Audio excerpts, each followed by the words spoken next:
We move on to spill the tea number 2, which I will give to Mond.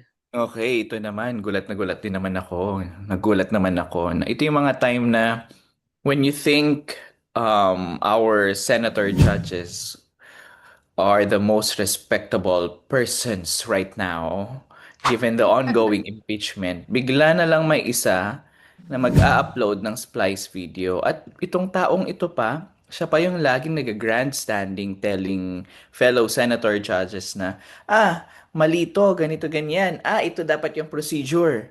Nagiging Ay, technical, babae teaching, ba yan? calling out fellow senators. Babae na dating okay naman, lumalaban for women's rights, mga ganon. Tapos UP pa biglang, ngayon eh.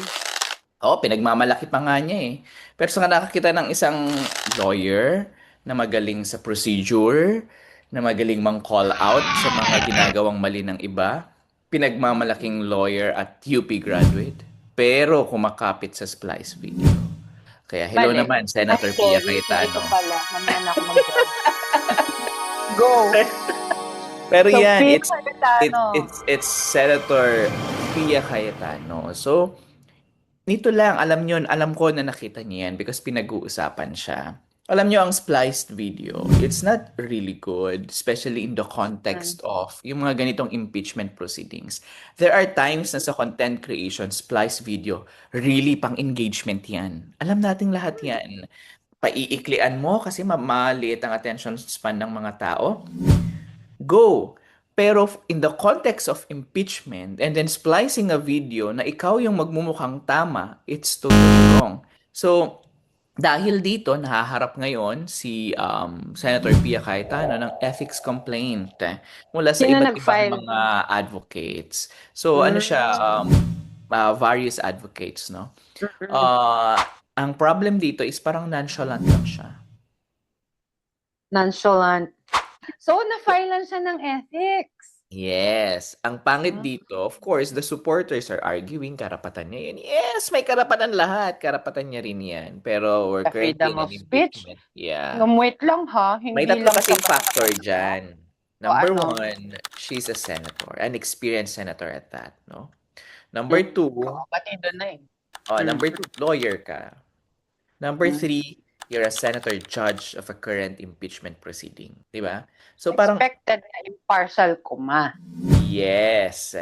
Yun yung Okay. problem doon. So really, there's a problem with ethics. Number two, there's a problem. I mean, ethics for being a lawyer and being a senator Mm. judge and being an experienced senator na pinagmamalaki mo.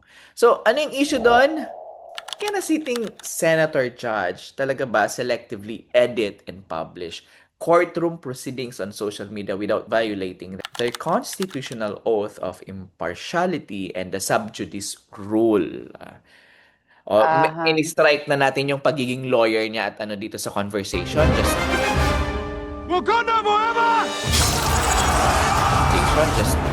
we be focused. Pero still, it's an issue. So, but focus lang muna tayo sa impeachment proceedings. Pwede ba ang isang senator judge na maging selective tsaka nangaaway ng isang side at pinapakita na nasa isang side siya ng coin. So, for example, sa United States, no, Federal Judiciary Code of Conduct, ang American judges, they're strictly forbidden from making public comments on social media or otherwise about the merits of a pending court case. Even Mhm. here in the Philippines, may mga times Ganun na ang din mga yan dito. ang mga judge, they're ordering every Mm. camp na wag magsalita. But Tama. sige, mas closer tayo. US presidential impeachment trials, senator judges are repeatedly warned about their public commentary, Mm. misrepresenting trial evidence na it violates court decorum and can lead to formal censure. 'Di ba? Parang Okay. meron talaga. And number two, sa UK naman, from US to Mm. UK. Mm. Under UK law, publishing material that creates a substantial risk of serious prejudice or impediment to active legal proceedings is considered contempt of court. So, And pati doon mali. editing video footage of court proceedings to present a biased framing to the public carries severe legal penalties.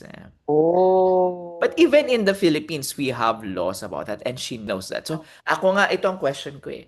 Siya ba talaga or team niya? At kung team niya man, bakit hindi siya maglabas ng statement? Pinaninindigan niya ba? Or talaga bang kinain na siya ng Ay, sistema? Or talagang nasa kabilang camp na siya? Kasi kung nasa kabilang camp na siya, Ate Mia, abay, bumaba ka na dyan. Mag-inhibit ka na.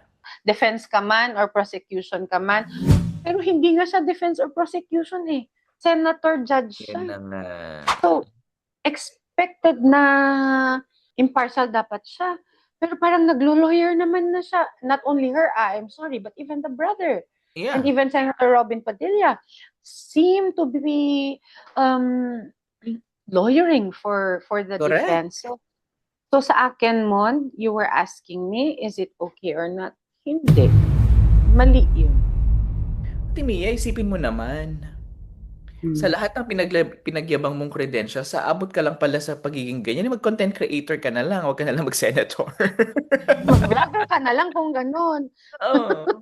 Pero I Makeup, makeup appreciate way out ka. how our rep Yes, no, yes. The handle the prosecutor. situation, no? Sa mga hindi nakakaalam, yung splice video kasi na yun, it's a cross between Pia and Rep Shell Jokno. Maganda yung response niya. Clarify niya. Kasi talaga dun sa video naman talaga, I mean, during the proceedings, na-explain ng maayos ni Jokno, yung answer niya dun sa question ni Pia. Ang problem lang kasi with Pia, kung gusto niya naman sana na magbida-bida, sana nilagay niya pa rin yung explanation. Hindi yung ititigil mo tapos meron ka pang very content creator talaga, very nag-earn ka ba Senator Pia sa Facebook at gusto mo ng napakaraming engagement kaya nagpaka-tabloid type ka na lang? Oo nga, parang nagsiset siya ng narrative. Yun yung narrative, di ba, yung controlling the narrative. Mali naman ang para katuloy propagandista. Imbis na senadora. Parang Wrong. ganun na nga. Wrong na wrong. So, with a letter T. Yeah. So, what's our stand here? Like, to sum it up, ako, Ate Mia, ulitin ko, hindi siya content creator. Tigil-tigilan niyo na yan. Parang yung kapatid mo na Mr. Facebook Live. Tigil-tigilan niyo yan. You're senators. Courtrooms are not content studios. Kasi kung gusto mo mag-content studio, ipatransform mo yung office mo. Gawin mong studio. Gawa ko dyan. For goodness sake, you protect the integrity naman of the trial. That's the least you can do. Don't spoil it by splicing videos, omitting context, trying to control the narrative. That's not your place. That's not your job. Sorry, Senator Judge Pia. So, when you do talk about things, remember you have to be impartial. Set aside your judgment. Look at the evidence. Look at the evidence. Let me repeat that. Your decisions must be based on evidence and not on your principles, not on the people whom you think you must be loyal to. Your loyalty should be to the people of the Philippines. I thank you. Pero alam ko may dadagdag ka pa dyan. Ngayon pa lang, kung hindi mo kayang panindigan ng higher standards for public servants, higher standards of being a senator judge, mag-inhibit ka na lang at gumawa ka na lang ng content para hindi ka na question.